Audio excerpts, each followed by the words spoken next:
Hello আসসালামু আলাইকুম everyone, আমরা আবারও চলে এসেছি সিগেট টেকনোলজি থেকে। তো আজকে আমাদের হায়দার ভাইয়া আমাদের এখান থেকে Ryzen 5 5600G দিয়ে পিসি বিল্ড করেছেন। তো আমরা এখন ভাইয়ার থেকে তার ওপিনিয়নগুলো শুনে আসবো। তো ভাইয়া কেমন আছেন? আলহামদুলিল্লাহ ভালো আছি, আপনি কেমন আছেন? আলহামদুলিল্লাহ। তো ভাইয়া আপনার বাসা আমার চাওলামাদের এখানে। তো ভাইয়া সিগেটে পিসি বিল্ড করে আপনার কেমন লাগছে? হ্যাঁ অবশ্যই ভালো লাগছে। আর এর পূর্বে যদি বলি, আমার কিছু ফ্রেন্ডস ভাই ব্রাদার তারা অনেকেই এখান থেকে নেয় এবং সার্ভিস ভালো পাইছে, যার ফলে আমিও চেষ্টা করছি এখান থেকে নেওয়ার। আর এখানকার সার্ভিস অলওয়েজ গুড, সো চেষ্টা করতেছি সিগেটের সাথেই থাকার ইনশাআল্লাহ। ধন্যবাদ। তো ভাইয়া এটা কি আপনার ফার্স্ট পিসি না? হ্যাঁ না, এর আগেও আমি পিসি বিল্ড করছিলাম 2014 সালে, ঠিক আছে? তা কন্টিনিউ ছিল। তাই এখন যেহেতু আমি ওয়েব ডিজাইনের কাজ করি, আমার ওয়াইফ গ্রাফিক্স ডিজাইনের কাজ শুরু করছে আর কি। সো সেটার জন্যই মূল উদ্দেশ্য পিসিটা বিল্ড করা। আগামীতে আমার এখানে গ্রাফিক্স কার্ড নেওয়া হয়নি, সো আগামীতে গ্রাফিক্স কার্ড নিয়ে ইনশাআল্লাহ গ্রাফিক্স ডিজাইনের দিকে অগ্রসর করা যে আগ্রহী আছে আর কি। 2014 থেকে ভাইয়া যেহেতু ওয়েব ডেভেলপার করছেন, তো ভাইয়া আপনার জার্নিটা কেমন ছিল? হ্যাঁ মোটামুটি আলহামদুলিল্লাহ। আসলে সবকিছু কন্টিনিউ ছিল না, একটু গ্যাপ ছিল মাঝখানে, অনেক ল্যাগ ছিল। তারপর আমি অন্য সেক্টরে নন ডিপার্টমেন্টে জব করতাম। সো এখন চেষ্টা করতেছি ডিপার্টমেন্টাল ভাবে আগানো আর কি।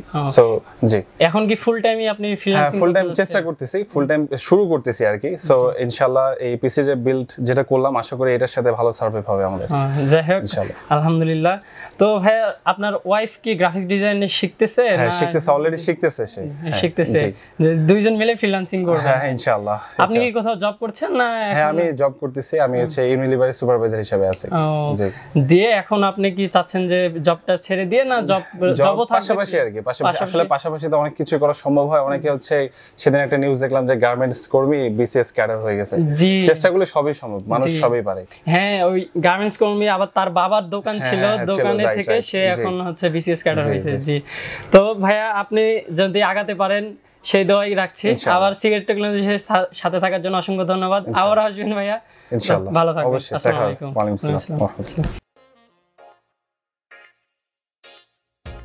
আজকের বিল্ডের টোটাল কস্ট 48,000 টাকা। যারা 48,000 টাকার মধ্যে আইপিএস প্যানেলের মনিটর সহ 5600G দিয়ে পিসি বিল্ড করতে চাচ্ছিলেন, তারা আজকের এই ভিডিওটি থেকে আইডিয়া নিতে পারেন যে আপনি 48,000 টাকা বাজেটে কি কি কম্পোনেন্ট দিয়ে পিসিটা বিল্ড করতে পারবেন। তো আজকের বিল্ডে এখানে প্রসেসর হিসেবে ব্যবহার করা হয়েছে জনপ্রিয় ব্র্যান্ড AMD Ryzen 5 5600G।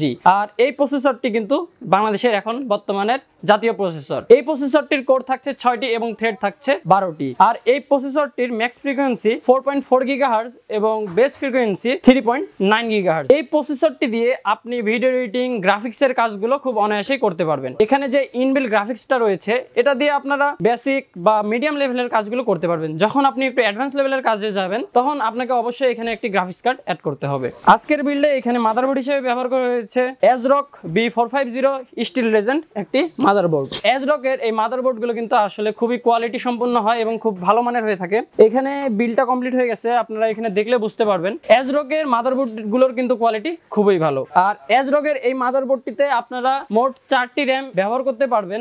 সর্বোচ্চ আপনারা 128 GB পর্যন্ত র্যাম এটাতে লাগাতে পারবেন। এছাড়া এটিতে আপনারা 2টি M.2 স্লট পেয়ে যাচ্ছেন।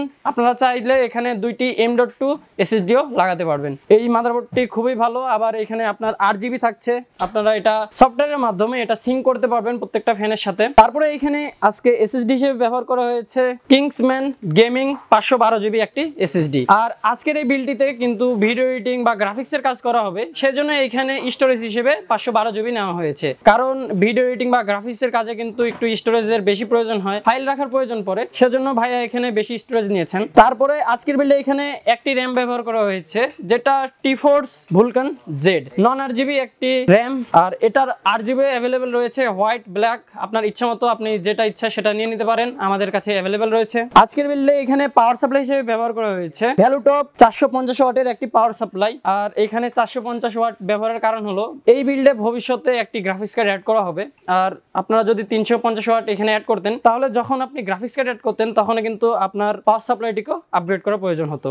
যাতে কস্ট কাটিং আসলে ডবল খরচ না হয়, সেজন্য ভাইয়া এখানে একবারেই 450 ওয়াট নিয়ে নিয়েছেন। তো আপনারা এখানে দেখতে পাচ্ছেন আজকের বিল্ডে এখানে মনিটর হিসেবে ব্যবহার করা হয়েছে জনপ্রিয় ব্র্যান্ড ভ্যালুটপ T22 IF IPS প্যানেলের একটি মনিটর। আর এই মনিটরটিতে কিন্তু HDMI পোর্টও থাকছে, ভিজিএ পোর্টও থাকছে, আপনারা এইচডিএমআই ভিজিএ যে কোনো পোর্টটি দিয়ে এই মনিটরটি ইউজ করতে পারবেন। আর লো বাজেটের মধ্যে ভ্যালু টপের এই মনিটরটি কিন্তু খুবই পপুলার, আর আপনারা সকলেই জানেন খুব রিসেন্ট এই মনিটরটি বাজারে এসেছে। যাই হোক, আপনারা যখন গ্রাফিক্সের কাজ করবেন, ভিডিও এডিটিং এর কাজ করবেন, সেক্ষেত্রে কিন্তু আপনারা অবশ্যই চেষ্টা করবেন আইপিএস প্যানেলের মনিটরগুলো ব্যবহার করার। কারণ এলসিডি মনিটরগুলো বা আপনার যেগুলো নর্মাল যেগুলো ভিএ প্যানেলের মনিটর রয়েছে, সেখানে গ্রাফিক্সের কাজ বলুন বা কালার গ্রেডিং এর কাজ বলুন, সেগুলো করতে গেলে কিন্তু আসলে আপনার একটু কাজের সমস্যা দেখা দেয়, একটু লো কোয়ালিটি চলে আসে। সেজন্য আপনারা সবসময় চেষ্টা করবেন আইপিএস প্যানেলের মনিটর ইউজ করার। আপনারা এখানে দেখতে পাচ্ছেন আজকের বিল্ডে এখানে একটি কিবোর্ড ইউজ করা হয়েছে, যেটা হ্যাবিটের মাল্টি ফাংশনাল একটি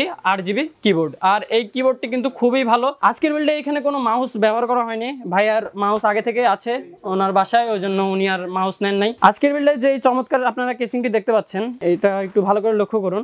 এটা কিন্তু পুরোটাই 8GB একটি কেসিং, সামনে 3টা ফ্যান থাকছে এবং এখানে ব্যাক সাইডে একটি ফ্যান থাকছে, মোট 4টি ফ্যান থাকছে এবং 4টি ফ্যানই আপনারা ইচ্ছা করলে মাদারবোর্ড দিয়ে কন্ট্রোল করতে পারবেন। এটা হচ্ছে ওভো 335D, এটার হোয়াইট ভ্যারিয়েন্টও অ্যাভেলেবল রয়েছে। আপনার যদি হোয়াইট কালারের কেসিং এর প্রয়োজন হয়, আপনারা আমাদের এখান থেকে পারচেজ করতে পারবেন। তো এই ছিল আজকের বিল্ডে। আর এখানে একটি মাউস প্যাড রয়েছে যেটা ফ্রি এই বিল্ডের সাথে। তো আজকের বিল্ডের টোটাল কস্ট ছিল 48,000 টাকা। তো আপনারা দেখেই বুঝতে পাচ্ছেন যে 48,000 টাকার বিল্ডে কি কি কম্পোনেন্ট ইউজ করা হয়েছে। তো আপনারা কত বাজেটের মধ্যে পিসি বিল্ডের ভিডিও দেখতে চান তা আমাদেরকে অবশ্যই কমেন্ট করে জানিয়ে দিন। দেখা হবে পরবর্তী ভিডিওতে। আর যে কোনো প্রোডাক্ট পারচেজ করতে সরাসরি আমাদের শোরুমে চলে আসতে পারেন। আমাদের ঠিকানা রংপুর প্রেস ক্লাবের বিপরীতেই সিগেট টাওয়ার, অথবা আমাদের ওয়েবসাইটটি ভিজিট করে সেখান থেকেও পারচেজ করতে পারেন। তো দেখা হবে অন্য কোনো ভিডিওতে। ততক্ষণ পর্যন্ত আপনারা ভালো থাকবেন, সুস্থ থাকবেন। আল্লাহ হাফেজ।